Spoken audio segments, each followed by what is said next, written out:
afternoon, everybody. Hello. Right, hello, my name's Yvette, I'm Chief Medical Officer, and welcome to Friday Report Out. It's great that so many of you have managed to make it and find the old medical school lecture theatre. Today we're going to have several report outs. We're going to hear from Value Stream 3, but we're also going to hear from some of our Lean for Leaders participants. So the first team we're going to hear from are Value Stream 3, which is critical care step downs, and they're at the end of their second RPIW week. And Andy Breen, I think, Andy, are you going to say a few words now? Or? Yeah, I can introduce the team. Our exec sponsor's Dean, who's not in town at the moment. So, hi everyone, my name's Andy Breen. I'm the critical care clinical director. So I'll introduce our team from neurosciences and critical care today, who have been working hard this week on our second Rapid Process Improvement Week. To give you a little bit of background as to what our whole value stream's about, we've got that up on the screen there, but as it's difficult to read, I'll give you some broad strokes. We have difficulties sometimes getting patients out of critical care back into the general ward base, which means that elective cases that need critical care sometimes get delayed. And it feels like a flow and a process problem rather than just a simple capacity problem. And this group has been looking at working through all the kind of things that could introduce these delays, all of the defects in those processes.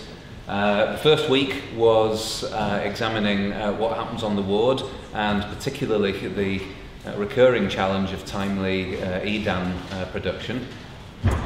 This week we've been looking at something a little less easy to get your head around, a little bit more complex and less intuitive, and that is the whole process about identifying which patients in critical care are ready to go and what the various demands on critical care are likely to be for the day.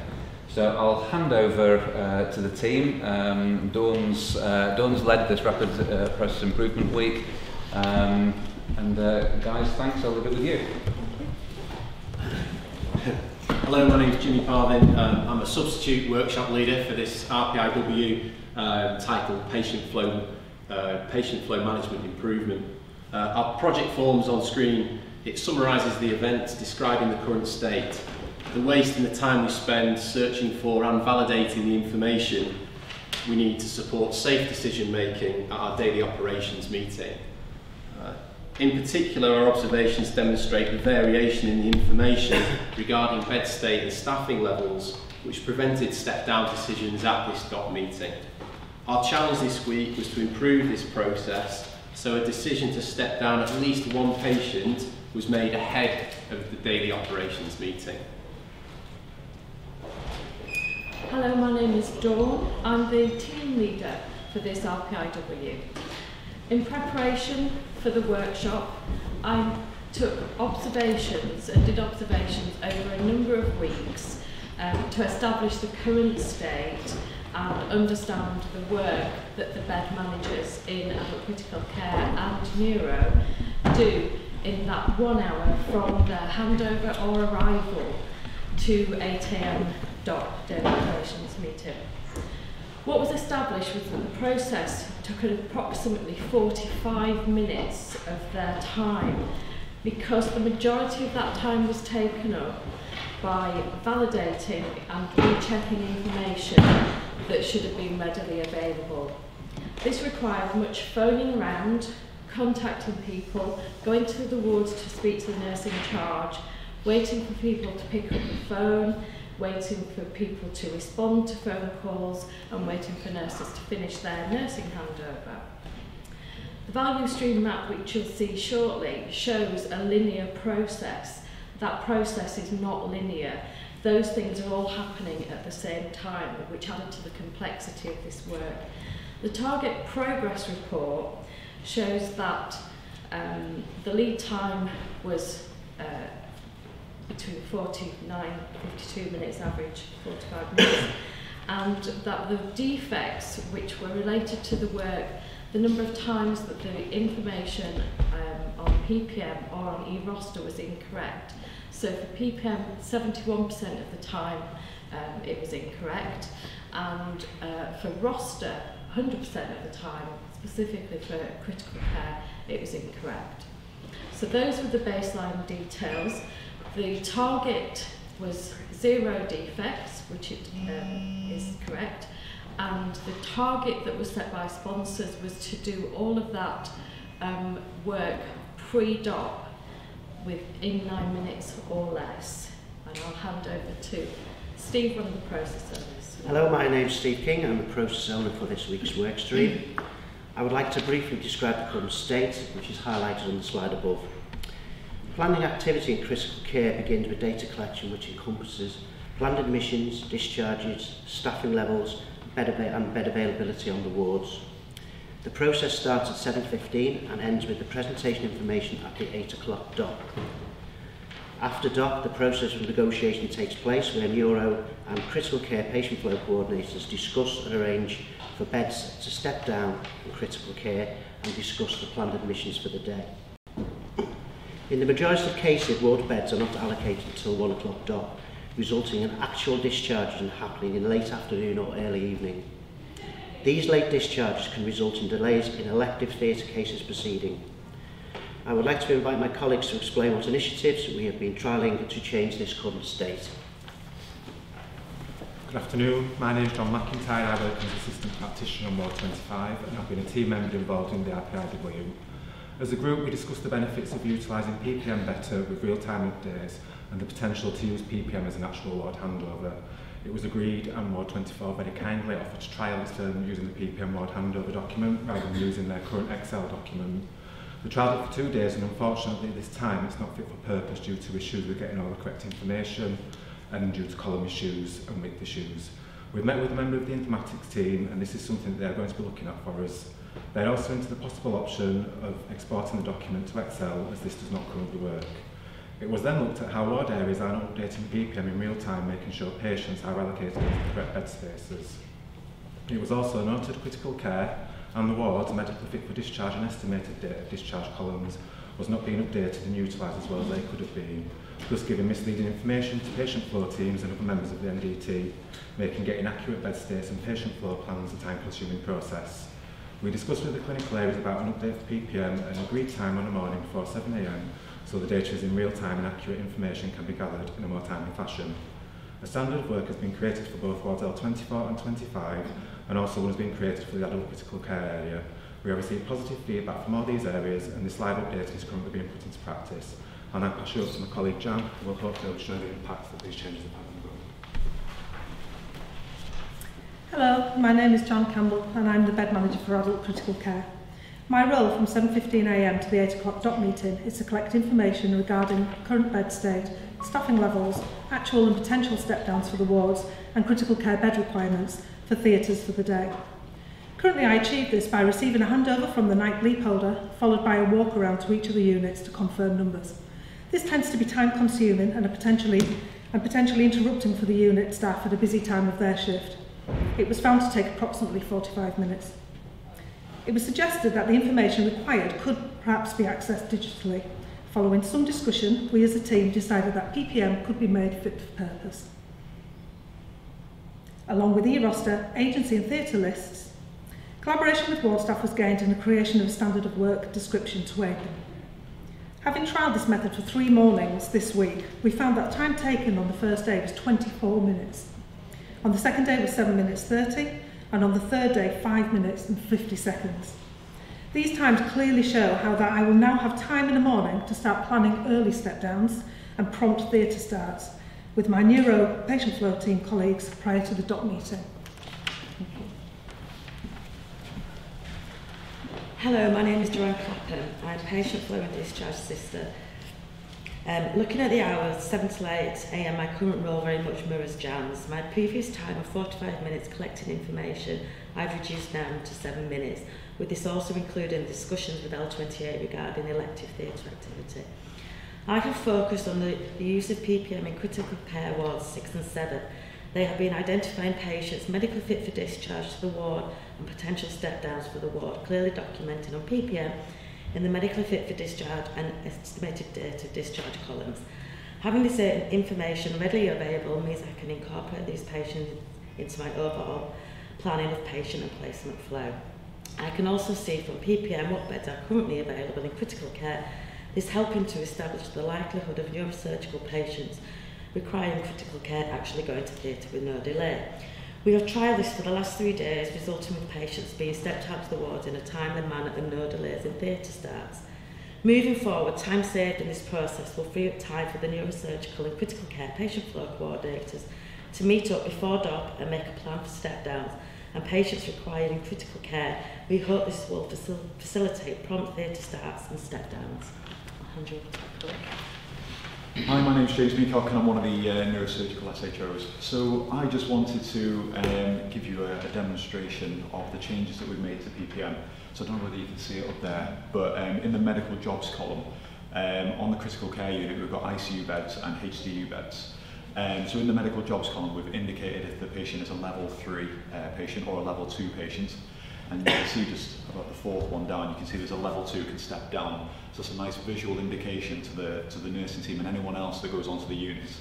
They can easily see that this patient, although in a level 3 bed, is a priority to be stepped down, and everyone can see that. There's also the medically fit for discharge column, which we've been hearing about from my other colleagues. And then when the medical team feel that they're medically fit to step down, this column can have a big green tick in to say that they're ready to then go to the ward from the critical care unit. So we just move on to the next slide. We've also been doing some work on L28, which is the elective admissions ward. So currently this is their manually written on whiteboard, which indicates all the patients that should be coming in to L28 for that day. So what we visualised with the PPM and the IT team was to convert this into a virtual ward list. This will, although it's quite labour intensive to put them on there, onto the whiteboard, the virtual list will allow anyone across the trust to log in and see all the patients that are coming into L28. And if anyone can look at that, it hopefully will cut down the number of phone calls that are being made between the team on L28 and the bed managers. Hello, my name is Laura Sedgley. I'm a senior sister on Ward 6 and 7 and process owner. We recognised that there was poor forward planning of step downs from 6 and 7 to 24 and 25, resulting in a number of delayed discharges from critical care and discharges after 5 o'clock. We also recognised that there was a need and a desire to improve relationships between the two areas. We proposed to trial a daily huddle at 4:30 to improve patient flow by prospectively identifying 24 hours in advance potential step downs from critical care, ward discharges home, and to begin complex discharge planning of long-term intensive care patients and variables that would enable this flow, such as reviewing the number of specials and tracheostomies already on the ward. The huddle would be attended by the nurse in charge from 24, 25, 6, 7 and the bed managers for neuro and intensive care. A standard work description was produced and was peer reviewed by all key stakeholders involved to ensure that it covered all the information they required. The huddle purpose was communicated to all areas involved. We've completed 2 huddles and plan to trial this for a further 30 days. Already we have seen benefits of more accurate numbers of daily step downs identified, which has resulted in much earlier step down times, which Steve will be discussing next. Additionally, staff involved have also reported very positively about the improved communication, forward discharge planning and potential to improve relationships between the two areas by building better links. I'd just like to highlight the results of the trials that we've implemented over the last 3 days. In that time frame, there's been 7 discharges from neurocritical care. 6 of these discharges have been implemented before 11 a.m. in the morning. Only 1 of these discharges happened after midday, and that was at 3 p.m. 3 of the patients were allocated beds before 8 a.m, which met our target of allocating beds prior to the DOC meeting. Currently, there are no delayed discharges in neurocritical care. The impact on patient flow of these improvements cannot be underestimated, as well as improvements in patient flow. The patients have been stepped down in a controlled manner, which has improved patient safety and experience. Hello, my name is Deborah Hall, matron for neurosurgery, and I'm one of the process owners. The team have progressed their ideas with energy and optimism and have worked collaboratively, visiting the wards and critical care areas to engage with the staff, and have received mostly positive responses. We feel a great sense of achievement, but recognise there is work to do to embed the new processes. However, this will be monitored and reviewed between now and the 30-day report out. It was recognised that theatres and recovery are an integral part of our patient flow. Work has begun to establish whether they can access PPM to see that a bed has been allocated and that surgery can go ahead. Recovery have confirmed that they have PPM access, but more discussion is required regarding the pre-op access. If PPM can be accessed pre-op, this would reduce the telephone calls to L28 in the patient flow team. It should also reduce stress and uncertainty in the theatre environment. This could improve theatre utilisation, and also patients on L28 waiting for surgery can be kept informed in a more timely and cohesive manner. So as you've heard, the achievements that this team have made in the few short days of being together is absolutely significant and fantastic. And that's reflected in the target progress report, whereby we have reduced the quality defects for both systems to 0%, which is a massive achievement. And the lead time for that information that's gathered to complete the doc form in the morning has gone from the 45 minutes down to 9 minutes, down to 7 minutes, and critical care got it down to 5 minutes and 49 seconds this morning, with a view to it just getting quicker. So I would like to say thank you to my workshop lead. My team have been great this week. Thanks, Chris, for stepping in earlier, and to Jimmy. Much appreciated. Thanks, Dawn. So just to close out on key learning, change is hard. It can be difficult to acknowledge that there may be a better way, and we need to be brave trying something new. Our focus to do the best we can for our patients can limit our ability to see the benefits of more collaborative working. It's a challenge to agree as a team the best way to share the necessary information, but when we get this right, it can make a huge benefit for staff and patients. The pressures we face to deliver high quality, safe patient care are well known. Stronger connections within and across teams can improve our resilience and our enjoyment of our work. Thank yous, this team race. It's been quite hard stepping in, I didn't realise until I stepped in. Give me a minute. Helen Gilbert leads our team. She can't be here. That'll be a pain in her, but she'll be watching me break down live on YouTube. She set this up for hopefully this team to knock out the park, so to speak. Chris stepped in on Tuesday at, 0 days notice to lead the team on a pivotal day and set this in motion to achieve what it has. Polly Bufler from Informatics came into a sea of questions at very short notice on Wednesday. When her answer was no to the first 10, the team were a little bit deflated, but she stepped up to the plate as well as being superb in terms of what she's already achieved for us, and you've heard some of that, as well as what's in process, so huge thanks to her. And also for the sponsorship team, Andy, Simon, Sarah and the broader team that have supported this work, and I'm sure will continue to do so. That concludes our report out, but not report out for today, so I'll get off, have a little moment, and let the others continue. Thank you very much.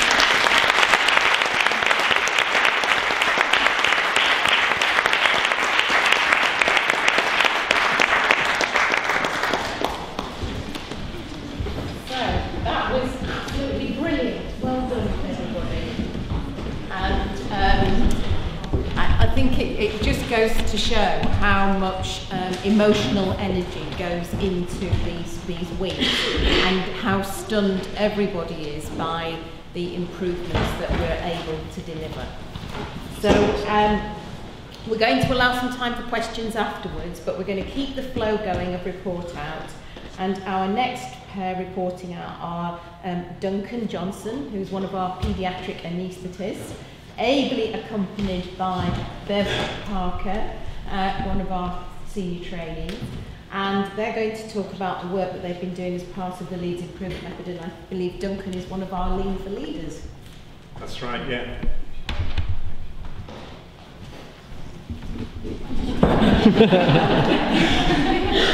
So, as part of my homework for Lean for Leaders, I was looking for opportunities to basically see what I could do for homework, and Beth Parker, thankfully, was in theatres at the time, and we thought, well, what about our airway trolleys in anesthesia, because we're both anaesthetists.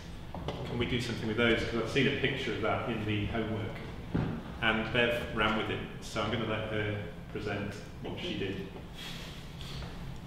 So I am Bev Parker, I'm one of the trainees in anaesthetics in Leeds, and so I'd just like to talk about a project that's in progress, and we'd like some advice on, from a Kaizen point of view, how to maintain it. So it's on the lean manufacturing of the paediatric airway trolley. So the situation, that's a picture of our trolley. It's overstocked, there's a large amount of waste, and as a result of the overstocking, there's a huge amount of out-of-date stock that gets missed. It's cluttered and it's difficult to find equipment easily, especially in an emergency situation. So we're actually, in our anaesthetic rooms in Clarendon theatres, which is the paediatric theatres, we're actually double stocking. So we have the drawers up on the wall, and then we have the trolley. So we're stocking up both places, we don't need to do that, and this is causing a huge amount of waste. The tray that you see on the top of the trolley, that's the ODP's airway tray, which is set up for each patient on the list. So this is the current situation, or the situation before we changed it. So the tray is at the top, and that's what the ODP sets up in liaison with the anaesthetist for each specific patient. And then it has 4 drawers, which was full of clutter. So using the 5S approach, we sorted the airway tray.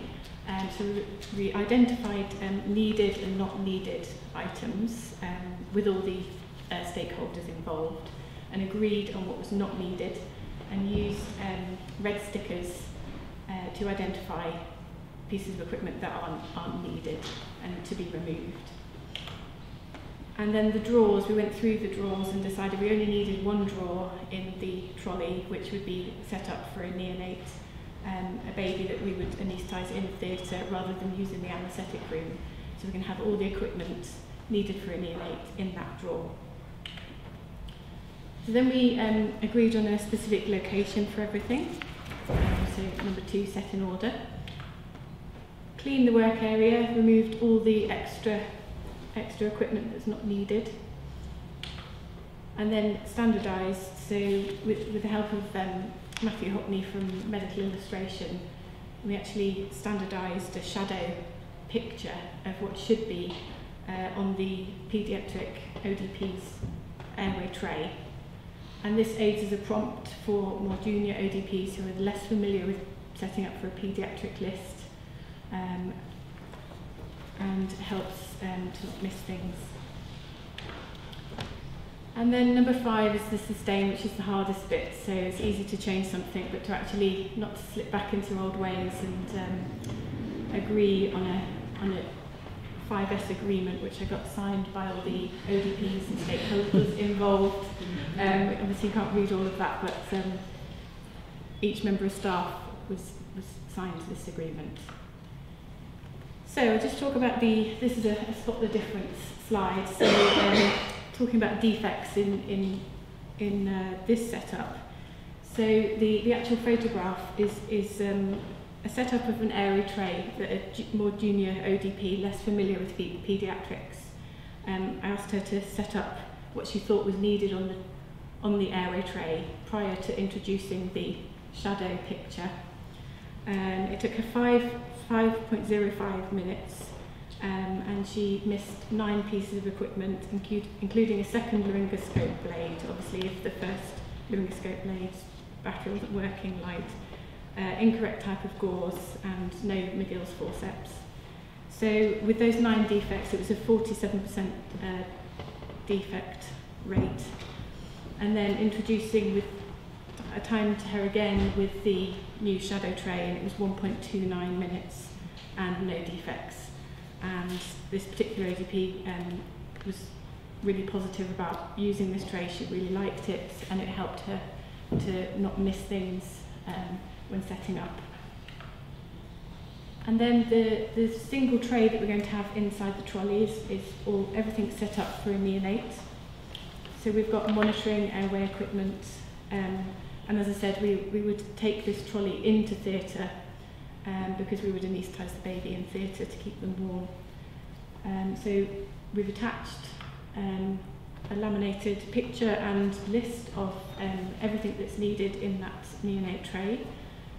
And if you can see, there's a checked little card, and on the other side there's not checked, and the agreement that was signed was a quick check in the morning just to make sure that everything is present, and if it's very, very busy, just to turn that card over and it says not checked. So where we are now is we have 5 theatres in Clarendon Wings, so I went round and took a picture yesterday. So in Theatre 3, feedback from the ODP staff and anaesthetic staff is that they like the tray, especially more junior staff, as I said before, that are unfamiliar with setting up for paediatric lists. There is a limited amount of space, but it does help with prompting when setting up. So this is Theatre 3, and the neonate tray is stocked.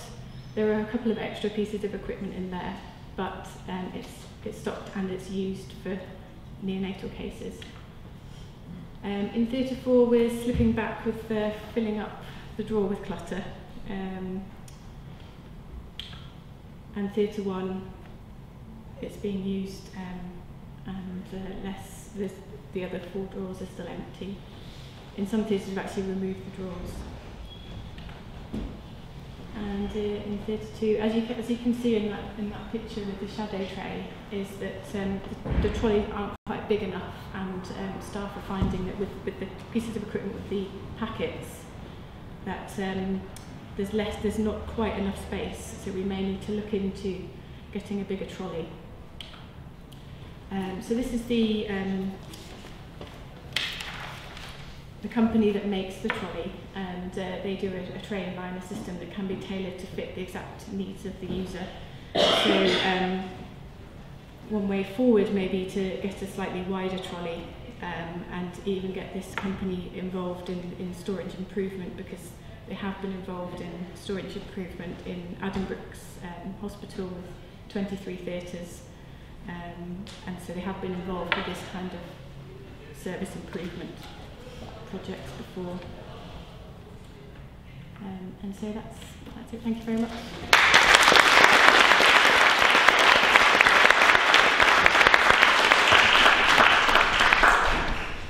That's a fantastic piece of work. Duncan, you did brilliant.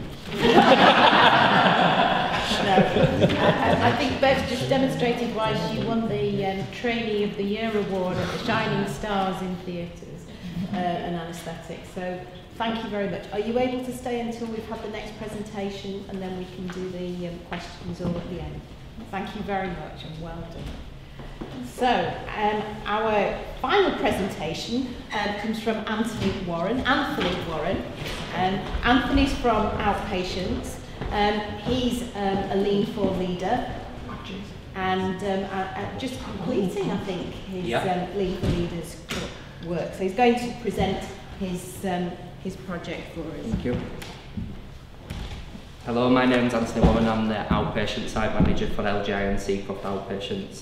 Today I'm going to report out on the improvements we have made with ensuring outpatient clinic disposals are completed on PAS within 48 hours of the outpatient appointment. So for all of you who might not know, an outpatient appointment, the patient is given an outcome, and the outcome is recorded on PAS, and if that's not done, that appears on a report. So the overview of the issue started long before I started Lean for Leaders. and we were finding that weekly disposals sent from informatics data quality were identifying lots of missing disposals for patients. We also received a flex report 3 weeks after the month end and the freeze report 7 weeks, and it was still identifying patients with no disposals recorded. It resulted in batching of work, so when the reports came out they were circulated to the wider team, which meant that we were doing it in chunks and having to remove people from the work to try and resolve the issue that wasn't done right the first time. And that resulted in firefighting because we were trying to chase up disposals and doing work and looking backwards rather than looking at improvements and trying to move forward.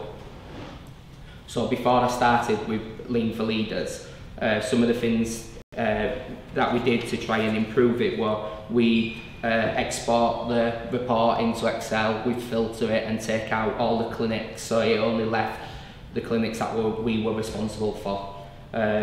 Would circulate that for action and ask for responses from the team, and they'd highlight when they've done it so we could keep a track of what had been done.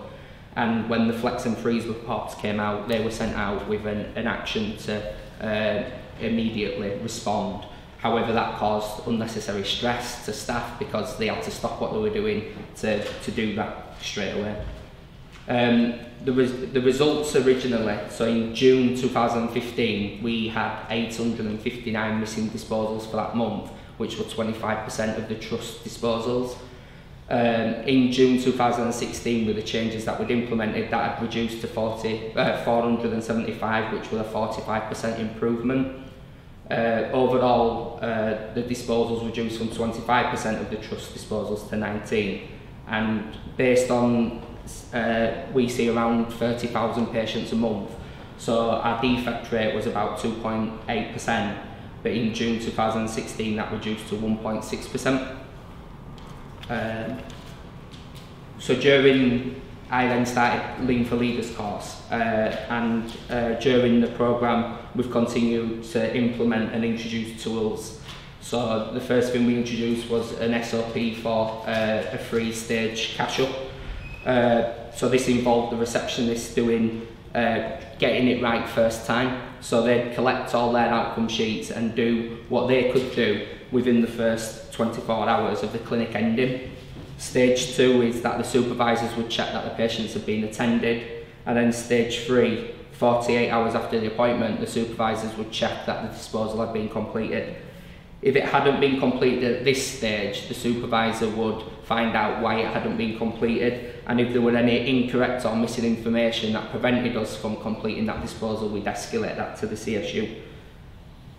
The next thing we did, well, we worked together with the supervisors to agree what the standard work looked like, because we had different teams doing different things. So we all agreed to what we called the supervisors' core principles, and this was the behaviours and tasks that the supervisors would have to do on a day-to-day responsibility to make sure that everything was done as it was supposed to be. We then used the support of informatics and the attendance and disposals reports available on the informatics drive, so that if we had missed any disposals we could action them.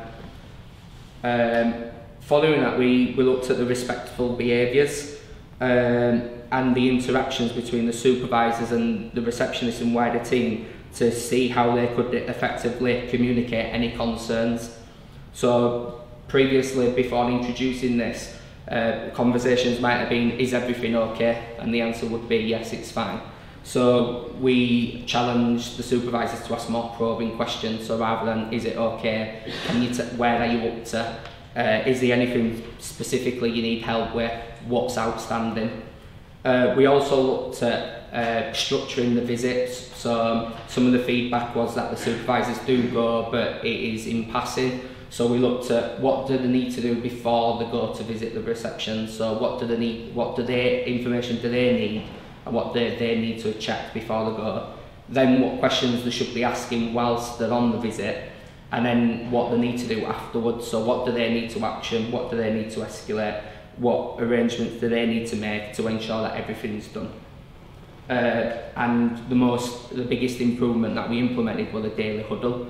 So we meet every day at 10 o'clock and we complete our production board. Now the production board, it's on version 10 because we just keep changing it. So if something's been introduced and it's not quite working, then we change it. So the first picture at the back of the production board, we used to put on the date. So whatever day we were disposing, we'd put that date on the board. Whatever day we were attending patients, we'd put that on.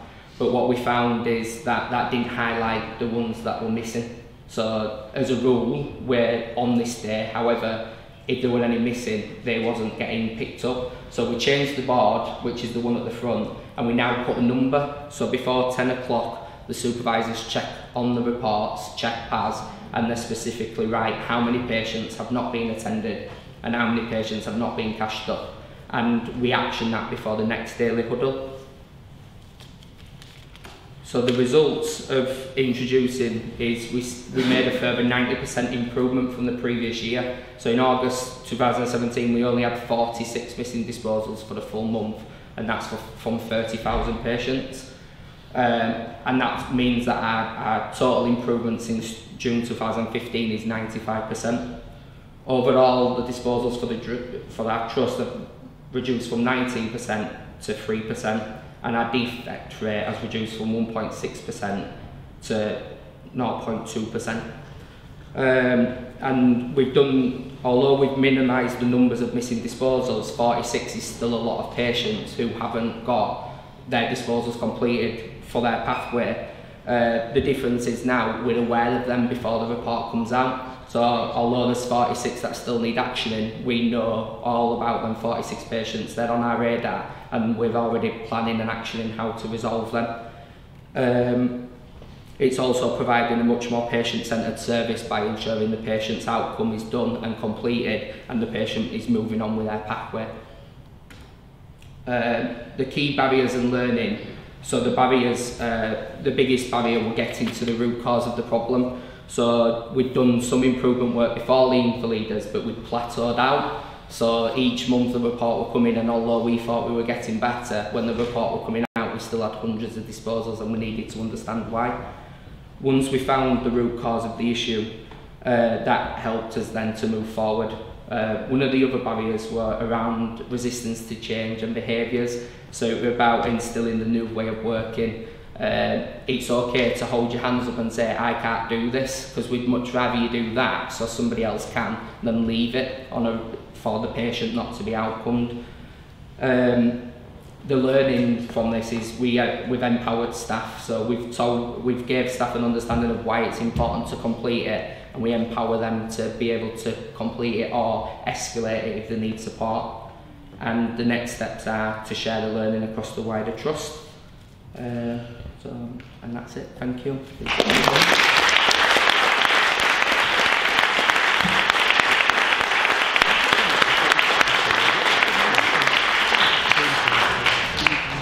So that was brilliant, Anthony. Thank you very much, and well done. And it really demonstrates how percentage use can really hide the number of patients affected. So that's a fabulous piece of news, and it also helps with us in terms of reducing complaints from patients who say they left clinic thinking they were going to get another appointment and they didn't, and it also helps us to get paid for what we actually do. So we've had 3 really brilliant presentations. We've heard from critical care and neurosurgery, we've heard from outpatients, and we've heard from paediatric anaesthetics and theatres. And we've heard safety huddles mentioned twice. We've heard about 5S and really using the tools and empowering staff. So I'm sure you must have some questions for the teams. So it's over to the people who've been listening now to ask some questions, and maybe team members would like to come. Do you want to stay in your seats, or do you want to come out front to answer questions? Come out front. Come on. And Claire's already got a hand up. So when you reach the front.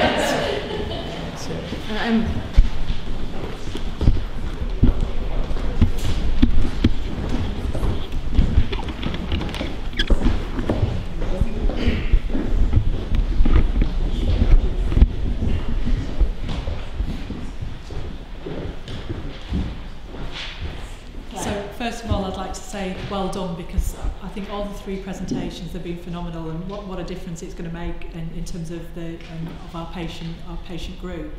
My question is actually for the crit care team, because having been to the 8 o'clock DOPS and the 1 o'clock DOPS with you, I know how pressurised your working environment is, and that sometimes it can feel quite difficult to make changes, especially when we're in a highly pressurised environment. So I'm really keen to understand how it is that you work through your mental valleys in terms of the belief that you would actually be able to make the changes that you've actually been able to make. I think the important thing for us, it was very difficult to start, so it's exactly pin down what we want to achieve. And initially we were looking at that time frame to cut the timings and what the information gathering and the action of it. But I think we had to sit down and think about day 2 and say, well, okay, if we reduce this to 5 minutes, then there's 40 minutes before DOP there, where effectively we can go and have a cup of tea then. You know?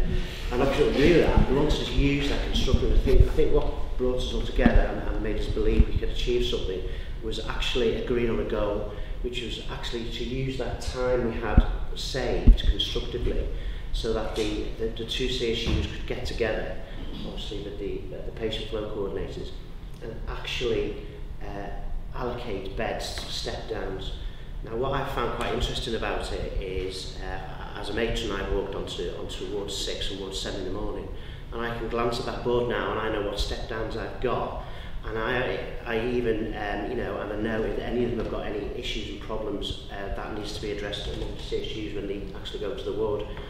But from Neuro's perspective, the bed coordinators now can at 7:15 look at that PAS, and they actually know at that time at 7:15 before I see them that there's a step down into their bed base, and they can factor that into any plans before they send people to theatre. So I think where we really believed we could make a change was when we actually agreed on that goal, that was the goal. In terms of I suppose the same quote, Joanne, because obviously you're the one that's allocating the beds from a neuro perspective. Yeah. I mean, I think it's been working well this week because we've had a full idea what's been available on 24 and 25 PPM being kept up to date, so we've had a good base for what beds are available. And then we've had that help because we've looked at Ward 6 and 7 and it's clearly documented, fit to step to the ward, query, but then you can put that in the back of your mind and you've allocated them a bed just in case. And then comparing it to the electives coming through, it's a bit of give and take, you know, you've got beds coming up, so we go ahead with it. And it's enabled the patients requiring critical care to go ahead because Jan knows I'm going to step 3 out, so yeah, she'll take that one. And it still gives her capacity. I think what you choose, well done. Julie, I've got a question for the second anaesthetic. That's fantastic. It's really, really good. And I just wondered if we'd had the opportunity to ask whether there was anything we could do about the packaging. Because I do take your point that maybe a solution is a bigger trolley. Yeah. I'm just wondering if we could possibly provide you with everything you wanted, but in smaller packaging, so that it would still fit on the template rather than going to purchase new trolleys. I just thought it's a good thought. Because procurement will help us with that. So there might be, I mean, it might not be possible, but sometimes the manufacturers only have a conversation. Yeah. We might be able to do less packaging. That's a really good idea. Thank you. Jackie? I guess to critical care neuro again. Great to hear that good use of PPM Plus and the tools that are available to you. I think we would want to share your learning because there's obviously bits of it that haven't worked for you, and we would want to understand that because that will be replicated across the organisation. But also just thinking about how could we have made it easier that you got to Wednesday before Holly came along and said no a lot. I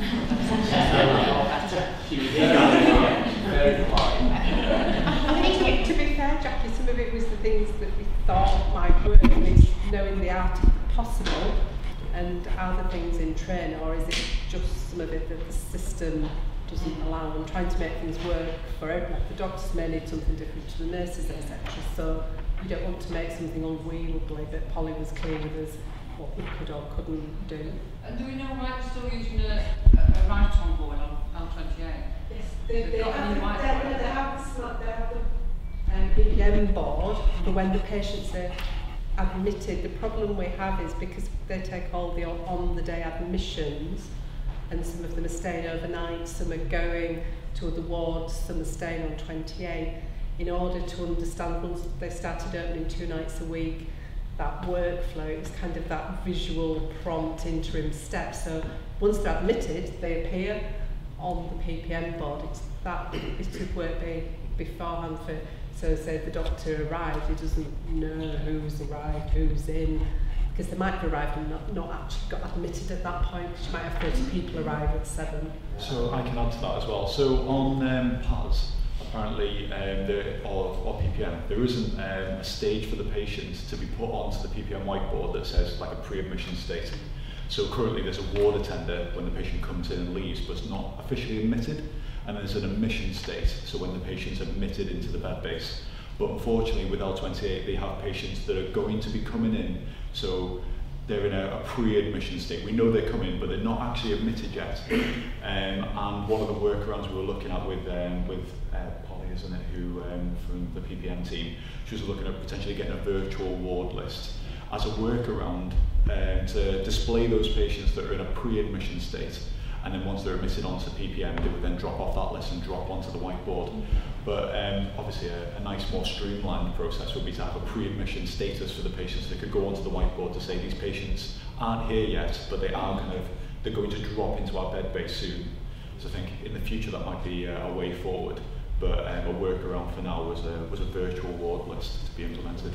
They were a core of patients that the bed managers couldn't factor into their calculations, because they're on a whiteboard on network 28, so it was having to walk around there, get them over telephone calls.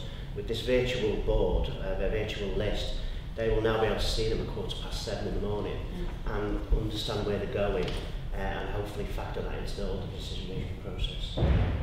And just another thing to big up the nursing staff. So the changes that we made, especially on L28, they were very, very happy to be able to look on the board and say, oh, I know this patient is going to theatre, then they're going to go to 25, and a bed has been earmarked for that patient, or earmarked to go to HCU. And the support from the nurses on L28 was absolutely fantastic from that. And I'd like to echo that as well from critical care. The nurses really like the visual indicator to say, oh, we know this patient's a priority focus, and they're going to be stepped down to the ward soon, and you can see that on the board.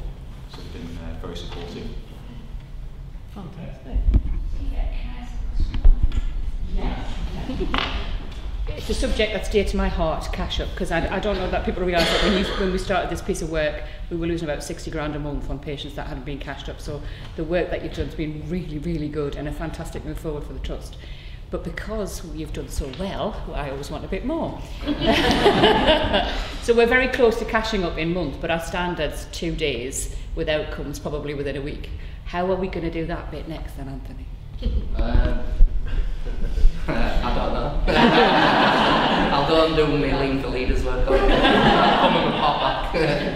But no, I think we're getting much better. So I think if we can, I think where we struggled in the past is on the day. We've never actually truly been doing the patients on the day, because we've always been doing cash up from the day before. So I think if we can get that bit resolved, so that we're truly focusing on this is the work today, that'll improve the situation. So we have also introduced where if there's a stop the line, so if a receptionist is really struggling, they can stop, give the cash up to the supervisor can deal with it in back office, and then the staff can concentrate on that day. So I think that will help that position by doing it like that.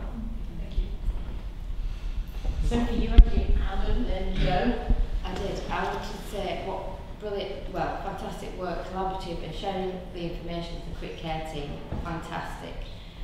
Dawn, hats off to you for your first RPIW, well done, I mean, hats off. But my question was for Anthony actually, because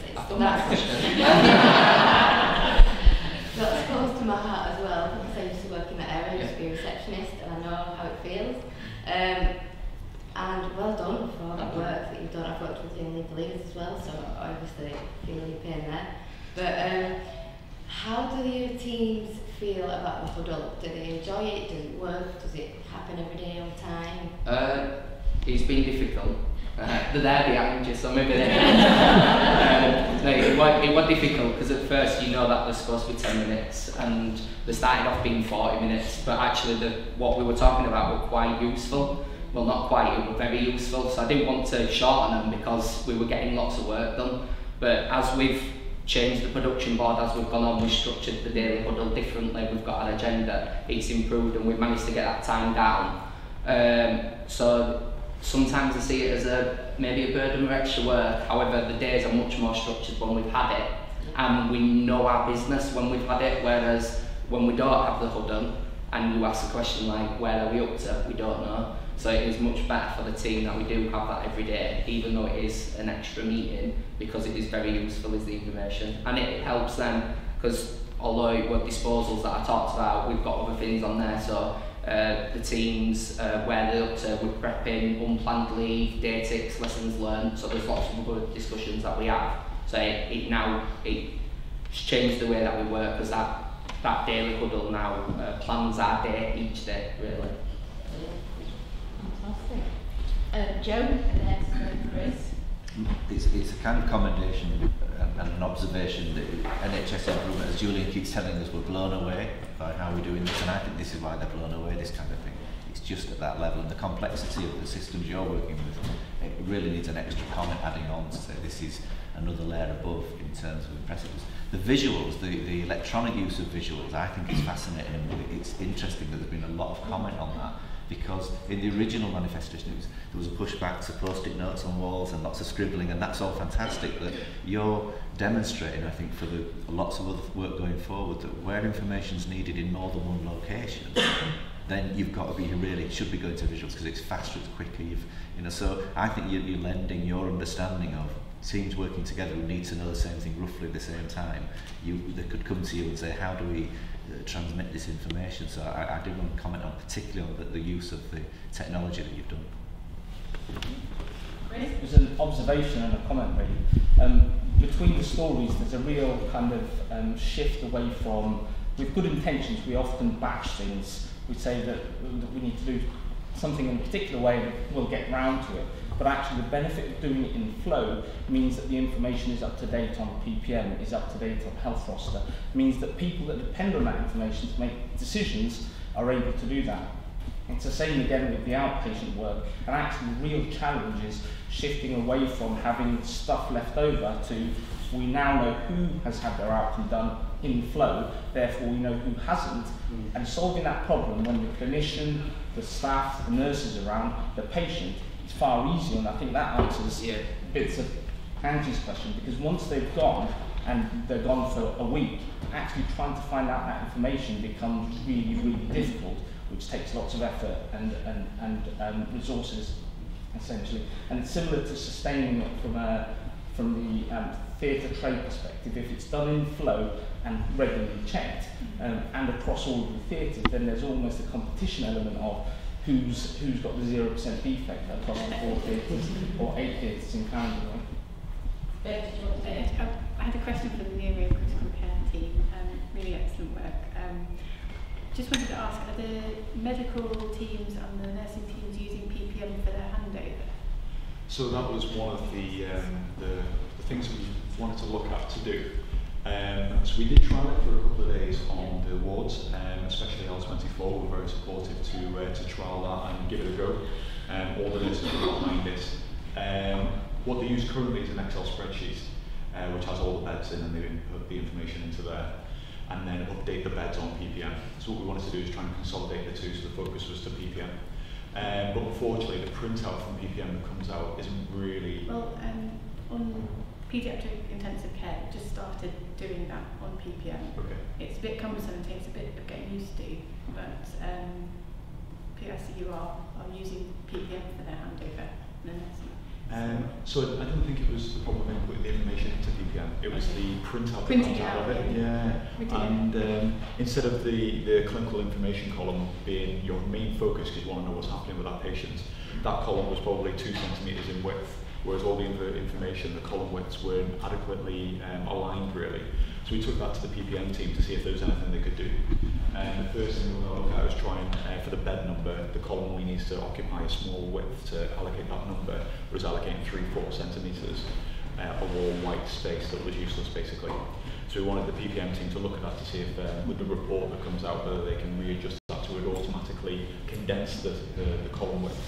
to encompass the information that was in there really, and then to utilise that extra space to information that's more pertinent to the teams that are using it really. So that was one of the ways we were going to look at it. And if they couldn't do that, the next step was potentially to output that to Excel, and then you can just manipulate the columns as you need to, but all the information is electronically captured on PPM. We did talk at the sisters meeting about it, and we did say eventually we'd like to get to doing the handover from your iPad, because your e-meds and your e-hubs are on there, but that's kind of another step change. Yeah. All right. So we're learning all the time about what PPM can do and what we know it can do, and then actually what our staff on the ground have found it can do that we didn't know it could do.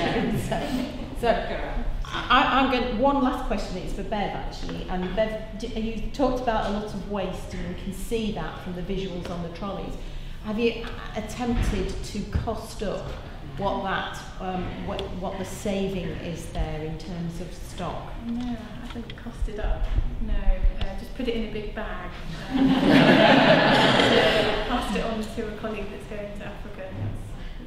So you can help with that. Yeah, and then afterwards we'll have a conversation, but yeah, procurement will. Thank you. Because we'll probably find that within a week we could buy the new trolley. But better still, if we can adapt the packaging better for the planet, and we'd save the stock costs and the trolley costs. So, honestly, it has been a really, really fabulous report out. You've all made great strides, and many of you have been really tackling very tricky issues, and so really proud of all of you. Really, thank you all for doing what you've done. I know that the RPIW team have been on a journey this week, as well as the KPO team. For those who don't know, the KPO team members who have to go through the training and then lead their first RPIW, it's pretty stressful, isn't it, Dawn? Yeah. Especially when then there are some unexpected staff changes, last-minute team changes. So well done to all of you, and to Anthony for persisting with Lean for Leaders. Well done there. And Bev for doing all of Duncan's work.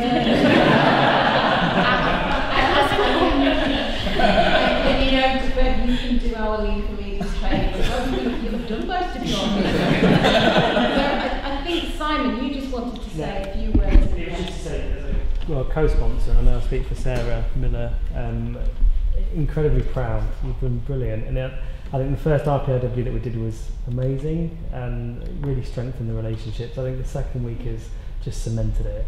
It's been really, really good. And my question only, I know we're not doing questions, but it was just how are we going to make sure that we do embed this? Because you guys are the key players. You do the dots and the beds, and the real drivers behind that. So it's just probably our assurance as two CSUs how we make sure we continue with that.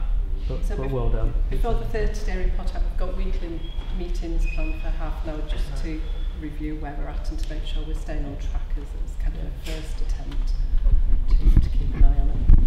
I think from a critical care point of view, obviously this is about neuro, but to drive that time down, free up the time for the bed coordinator, we've had to encompass the other critical care units as well.